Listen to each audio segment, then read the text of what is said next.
Bonjour et bienvenue à toi dans ce deuxième épisode du podcast L'Odyssée intérieure. Aujourd'hui, on va plonger dans les profondeurs de notre histoire personnelle. C'est un voyage au cœur de nos souvenirs qui est un pas essentiel sur la route de la découverte de soi et de l'acceptation de soi. Je m'appelle Patrice Renez et je suis coach éveilleur d'enfants intérieurs comme le disent certains. Et mon concept de l'Odyssée intérieure transforme ceux qui subissent aujourd'hui qui ils sont en adultes heureux et fiers d'incarner leur nouvelle posture identitaire qui leur ressemble. Alors, je voudrais te parler d'histoire, mais rassure-toi, je ne vais pas te faire un cours d'histoire de France ou de ton pays natal parce que j'avoue là, je suis pas bon du tout, je me souviens plus du tout des cours que j'ai eu il y a bien longtemps de ça. Non, on va parler d'un sujet beaucoup plus passionnant et je pense qu'il va beaucoup plus t'intéresser. On va parler de toi. On va parler de toi et de tes souvenirs, de toi et de tout ce que tu vis aujourd'hui, dont la majorité sont en rapport avec ce que tu as vécu dans ton histoire. Oui, as-tu jamais fait attention que parfois, tu te retrouves à être en colère sans savoir pourquoi, pour un petit truc, paradoxalement peut-être insignifiant. Peut-être que tu peux sourire d'une situation alors que d'autres sont en pleurs. Ou inversement, tu peux te mettre à pleurer ou à sentir que les larmes vont couler alors que les autres, ça leur fait rien du tout. Peut-être que tu vas rire sur des situations ou des blagues qui ne font pas rire les autres.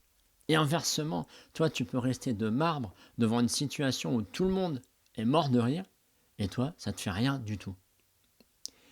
Et en fait, il s'avère qu'une grande majorité de ces situations-là, pour ne pas dire la quasi-totalité, vient des mémoires de ton histoire.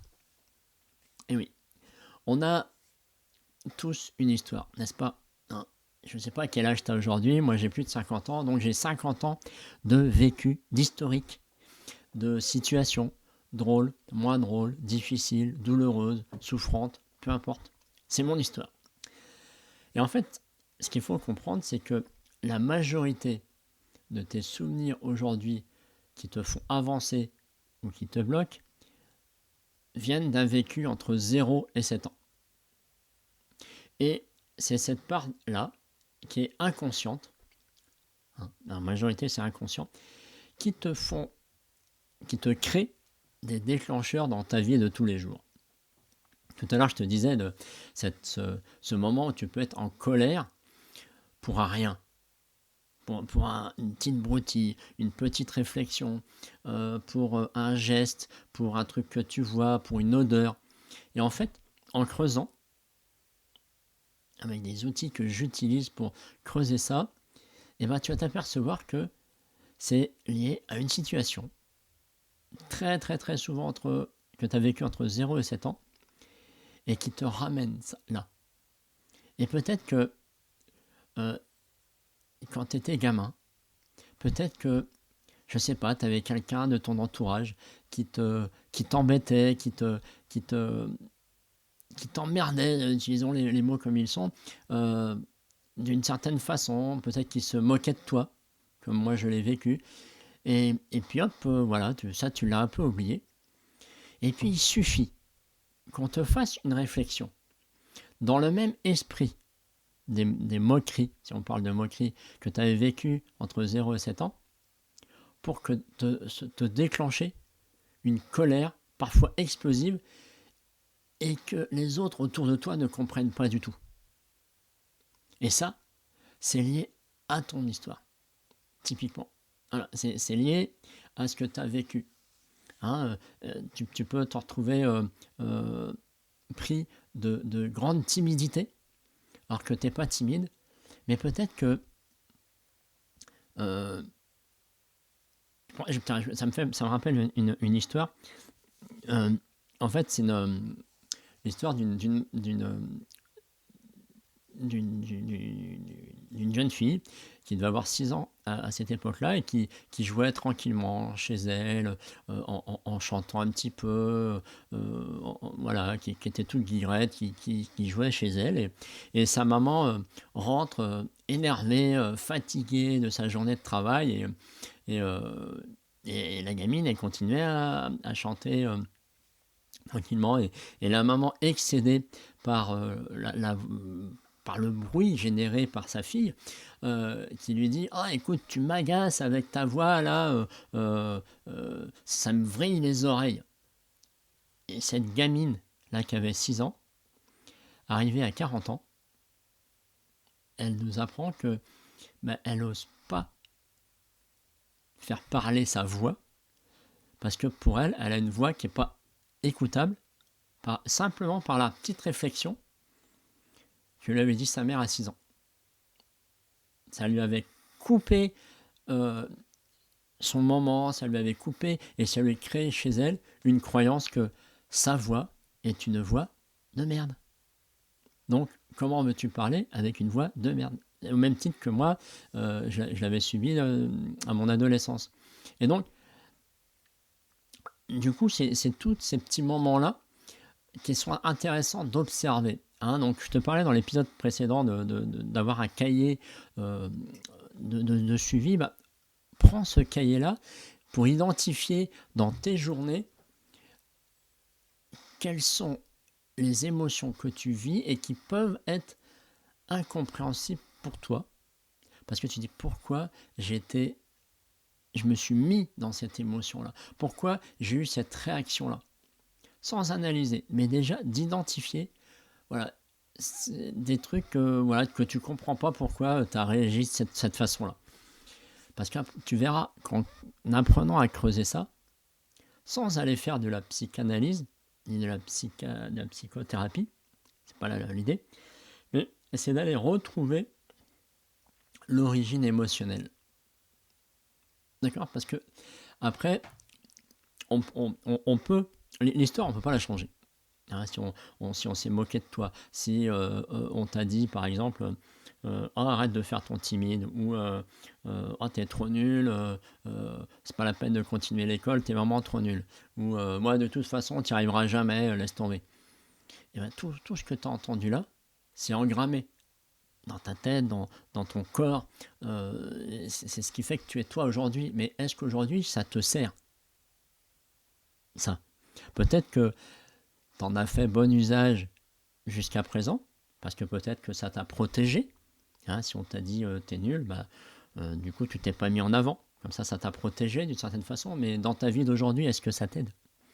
Je suis pas sûr. Moi je sais, je me suis aperçu que j'avais des croyances dites de merde, les croyances qu'on peut appeler aussi limitantes, elles me servent plus du tout. Elles me servent plus du tout. Donc l'idée, c'est vraiment d'aller découvrir ce qui te bloque aujourd'hui pour aller identifier l'origine et savoir quoi en faire. L'idée de connaître son histoire, c'est ça, c'est d'aller identifier quand il y a des réactions comme ça émotionnelles chez toi, des réactions qui te surprennent ou qui font que tu blesses les autres ou même que tu te blesses toi émotionnellement, faut peut-être pas les laisser.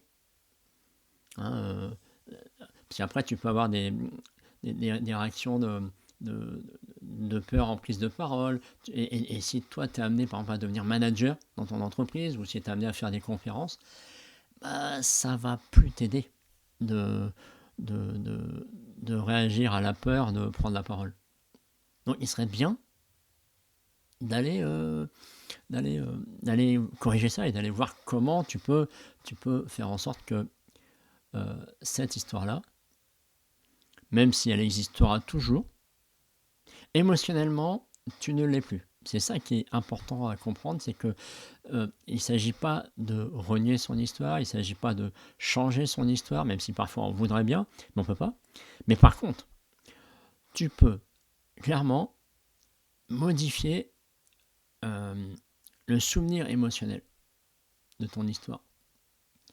Et ça te permet de ce qu'on appelle te libérer du poids émotionnel de ton histoire. Et c'est extrêmement important. On a tous un poids émotionnel lié à son histoire, quel qu'il soit. Parce que, et c'est propre à chacun.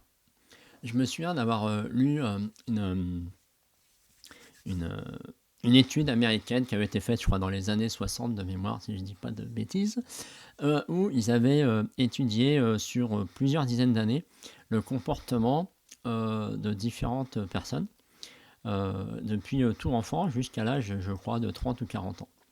Et il y a une histoire surprenante de jumeaux où c'est des garçons. Un des jumeaux est devenu alcoolique et l'autre a eu une réussite formidable, une entreprise qui tourne, une famille formidable, vraiment, voilà, les deux opposés. Et quand les membres de cette étude ont interviewé les deux jumeaux, enfin les jumeaux, il y en a deux forcément, bah, celui qui disait être alcoolique, il a répondu « c'est à cause de mon père ». Et celui qui a eu cette réussite excellente, il a dit « c'est à cause de mon père » ou « grâce à mon père ». Et pourtant, ils ont vécu la même chose, la même histoire. Mais chacun en a tiré ce qu'il avait à apprendre à ce moment-là. Et l'un, ça l'a blessé profondément et il s'est enterré dedans. Et l'autre, ça l'a boosté en disant « jamais je ne vivrai ça et jamais je ne fais vivre ça à mes enfants ». Et donc, c'est pour ça que chaque histoire a son importance.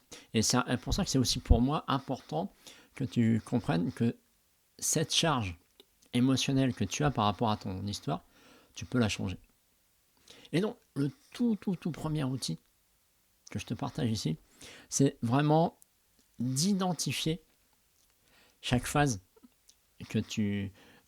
chaque phase, chaque phase émotionnelle qui te surprennent, qui te font vivre des émotions désagréables, de les identifier et de dire tiens, et d'identifier l'origine à ce moment-là. C'est-à-dire aujourd'hui, tiens, voilà, je me suis retrouvé en colère quand mon collègue m'a dit ça ou quand j'ai vu telle information. C'est important déjà de cartographier les moments de ta vie. Et c'est pareil, si tu veux aussi faire un 360, je vais y arriver, si tu veux identifier tes moments, qu'est-ce qui te fait kiffer? Parce que ça aussi, c'est important de savoir qu'est-ce qui te fait kiffer. Et si tu as eu un moment de kiff dans la journée, note-le. Dis tiens, quand j'étais à tel endroit, avec telle personne, il s'est passé ça et ça, et je me suis senti, mais j'ai vécu un moment de bonheur intense, ça n'a pas duré longtemps, mais c'était kiffant. Et c'est aussi important que d'identifier les trucs qui sont désagréables à souhait. Déjà, voilà, de cartographier. Je sais que certains utilisent ce qu'on appelle, tu peux utiliser un outil de mind map si tu veux cartographier en mode atomique ce qui te vient, mais déjà lister sur ton cahier là, de suivi de l'Odyssée intérieure, c'est super.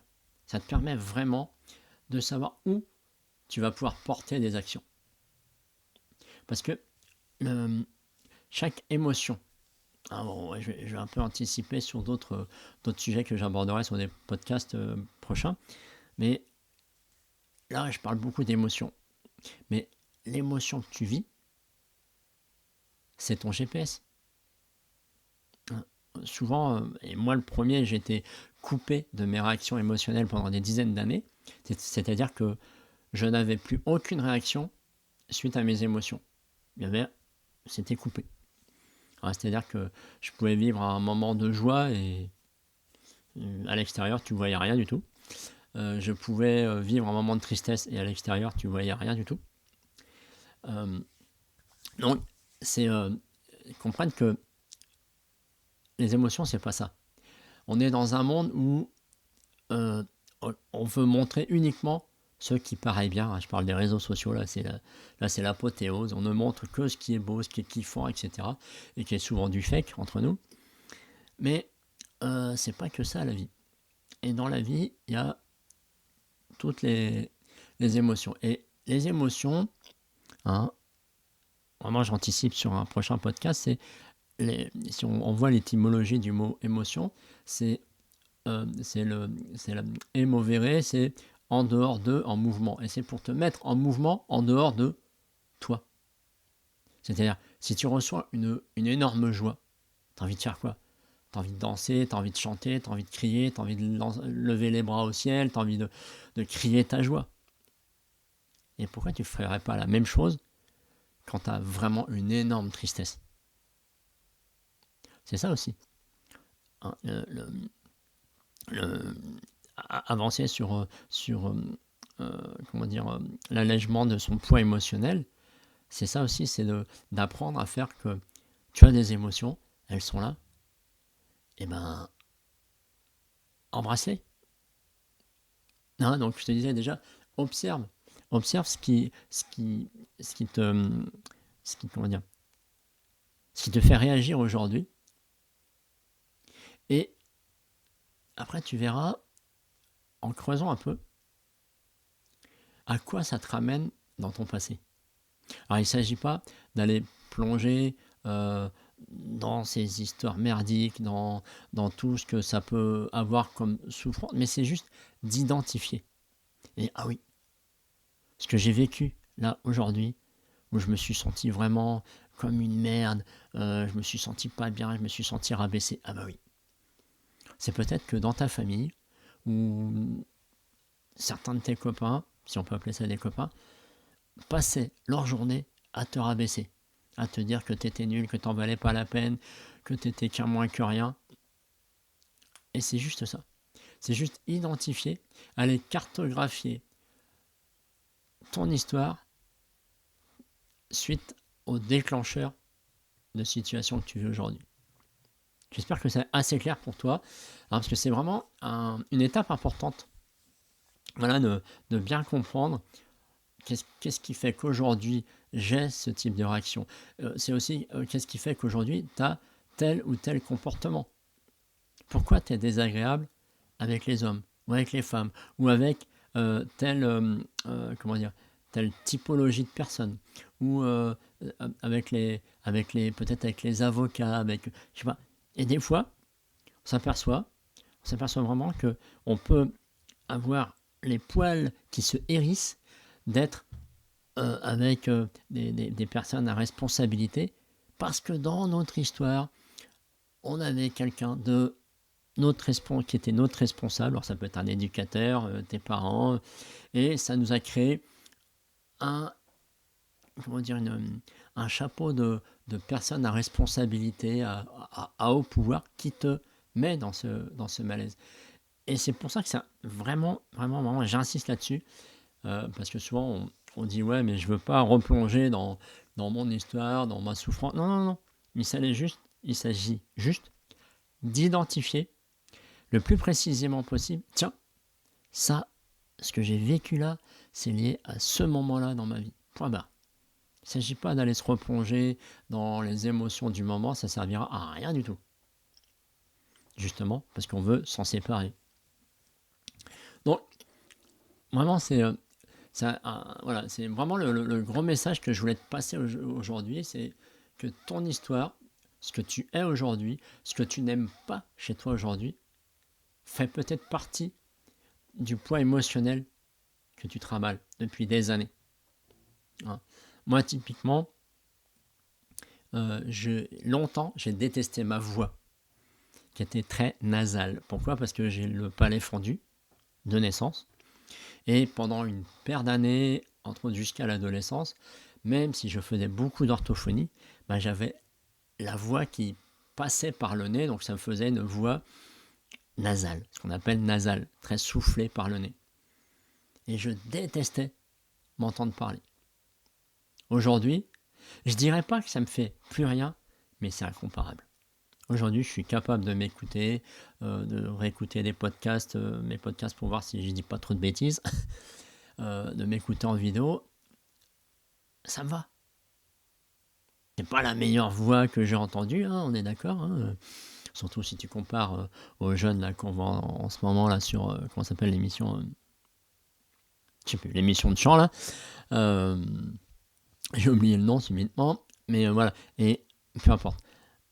Voilà, c'est important, là, ton objectif de la semaine, c'est de faire ta cartographie des déclencheurs d'aujourd'hui sur ton histoire d'hier. Hein.